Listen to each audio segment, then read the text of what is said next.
Kondisi laut Indonesia kini berada dalam situasi kurang beruntung. Beberapa titik sudah jadi tempat pembuangan sampah. Nah pemirsa, persoalan sampah ternyata masih saja menjadi polemik di Indonesia. Tumpukan sampah berserakan di jalan perkampungan Kadu Pandak di Kabupaten Pandeglang, Banten. Jakarta memproduksi setidaknya 7.000 ton sampah setiap hari, diantaranya adalah sampah plastik. Monyet minum sisa air dari botol plastik bekas.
proses di RDF ini.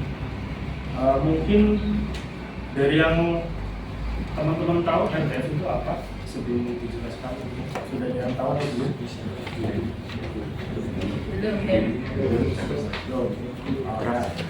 Mungkin kalau secara garis besarnya RDF itu adalah suatu pemrosesan sampah rumah tangga yang diproses dengan cara dicacah untuk dikecilkan ukurannya. Setelah dicacah nanti kita keringkan dengan cara biologis atau biodrying menggunakan bantuan dari bakteri sampah itu sendiri. Nanti setelah kering, hasil akhirnya itu ada 3 jenis produk. Nah, produk itu nanti dikirimkan ke semen atau SPD untuk dijadikan bahan bakar pengganti batu bara. Jadi di sini prosesannya kurang lebihnya seperti itu. Hasil akhirnya masih tetap sampah, cuma dia sudah kering banget. Kalau sampah yang masih fresh atau sampah rumah tangga yang masih baru itu kan masih basah banget. Nah, di sini diprosesnya dikeringkan. Oke, kita masuk ke alur proses. Di sini yang pertama ada jembatan timbang. Nah, yang teman-teman tadi lewat di atas yang warna hijau itu tadi, itu bangunan jembatan timbang. Semua kendaraan pembuang sampah yang masuk ke RDF, mau dari truk, pick up, roda 3, terus ada kendaraan kayak motor berobat itu ditimbang dulu di situ untuk tonasenya berapa, sampahnya, beratnya. Nanti setelah ditimbang baru turun ke picking bay yang ada pemulung. Yang pada pemulung itu tadi dan pada tumpukan sampahnya. Nah, di sini pemulung ini awalnya kan sebelum ada RDF ada TPA. Nah, yang TPA itu di atas tadi yang warna hijau. Sekarang udah banyak rumput-rumputnya itu tadinya bekas TPA. Sebelum ada RDF, pemulungnya itu dari sana, bekerjanya di sana. Nah, setelah ada RDF, TPA-nya sudah tidak difungsikan lagi. Jadi pemulungnya turun ke bawah atau ke area RDF ini untuk yang mereka bekerja mandiri. Nah, pemulung di sini bekerjanya masih seperti biasa. Mereka mengambil apa saja yang mereka butuhkan secara materi mereka. Jadi nanti barang-barang yang mereka ambil bisa dijual kembali. Hanya tempatnya aja yang berbeda. Yang tadinya di TPA, sekarang di RDF bawah. Nah, kemudian untuk di picking bay itu pemrosesan proses yang terjadi adalah semua kendaraan pembawa sampah atau armada drum truk, pickup, roda 3 itu tumpah di picking bay. Semuanya tumpah. Nanti di sana pemulung diberikan waktu 30 menit sampai 1 jam tergantung area penumpahan sampah. Kalau areanya besar, dia bisa lebih lama pengambilannya. Tapi kalau areanya kecil seperti sekarang ini, bisa dipercepat karena area picking bay itu sudah sempit dan sampah yang datang terus-terusan, jadi kita harus mengatur. Kalau tidak diatur, nanti sampahnya makin ke sini mengganggu area proses yang ada di area prosesnya ini. Nah, ketika sampah sudah datang, diberikan waktu pemulung untuk mengambil. Setelah diambil, sampah itu langsung masuk ke proses pencacahan atau shredder. Nah, proses pencacahan ini harapannya kita ukurannya itu di bawah 5 cm atau 5 cm lah, karena supaya nanti bisa memenuhi yang diminta oleh semen gitu. Jadi setelah dicacah, semua sampah dimasukkan, keluaran dari shredder itu sampah diangkut ke biodrying untuk proses filling atau pengisian sampah baru. Ini mulai pengisian untuk proses pengeringannya nanti. Di biodrying ini kita melakukan pengisian sampah sampai penuh kurang lebih 3-4 hari. Sampah kita yang masuk di RDF ini kurang lebih 150 sampai 160 ton per hari. Dengan kapasitas biodrying yang ada saat ini adalah kurang lebih 450 sampai 480 ton. Jadi satu biodrying itu kita bisa penuh 3-4 hari. Baru nanti setelah kita penuh kita tutup. Jadi sebelum penuh kita belum melakukan penutupan. Setelah penuh baru kita lakukan penutupan untuk memulai proses pengeringan. Pengeringan di sini dinamakannya biodrying. Kenapa dinamakan seperti itu? Karena dia itu memanfaatkan bakteri dari sampah yang ada di sampah itu. Karena bakteri itu sudah panas dan ditutup pakai membran, ditambah kita ada blower dari fan blowernya, itu nanti terjadi proses pemanasan atau biar untuk kadar airnya turun. Kadar air sampah kita yang masih fresh dari rumah tangga itu sekitar 65%, sedangkan untuk hasil akhirnya yang ketika sudah menjadi RDF itu sekitar 25% ke bawah. Jadi nanti penurunannya lumayan. Di proses pengeringan ini ada 3 kali perpindahan atau turning. Fungsinya untuk mengeringkannya secara rata. Jadi yang tadinya di depan pindah ke belakang, atas di bawah, kanan kiri. Pemindahan dilakukan manual, masih secara loader, diangkut pakai loader. Dan tadi di B2B juga pengaturannya masih pakai loader, pengumparan ke mesin shredder masih pakai loader juga. Jadi masih manual. Tetapi itu masih pakai loader juga.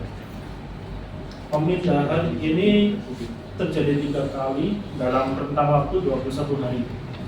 Jadi dalam 21 hari itu ada 3 kali perpindahan untuk proses pengeringan biodrying. Setelah 21 hari baru nanti baru nanti material yang dari biodrying itu sudah siap untuk di screener atau screening atau pengayakan pemilahan pembagian secara size atau ukuran. Dari screener itu nanti menghasilkan ada 3 jenis produk RDF. Yang pertama itu ada inert. Inert itu ukurannya di bawah 2 cm, bentuknya seperti tanah atau composting seperti itu. Terus yang kedua ada RDF-nya sendiri. RDF itu ukurannya 2-5 cm, kecil-kecil, dan itu nanti yang terakhir ada oversize atau reject. Nah, oversize ini ukurannya di atas 5 cm, 10 cm, jadi masih besar-besar. Untuk yang produk dan inert, dia bisa langsung di transfer ke semen, sudah bisa dimuat.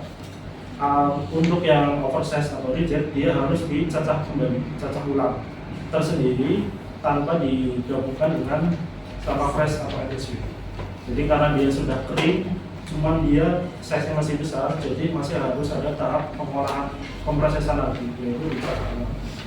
Setelah dicacah ulang dari hasil oversize itu, nanti baru siap dikirim ke semen. Dan untuk yang inert dan produk, dia sudah siap dikirim ke semen. Jadi kurang lebih pemrosesan di sini seperti itu.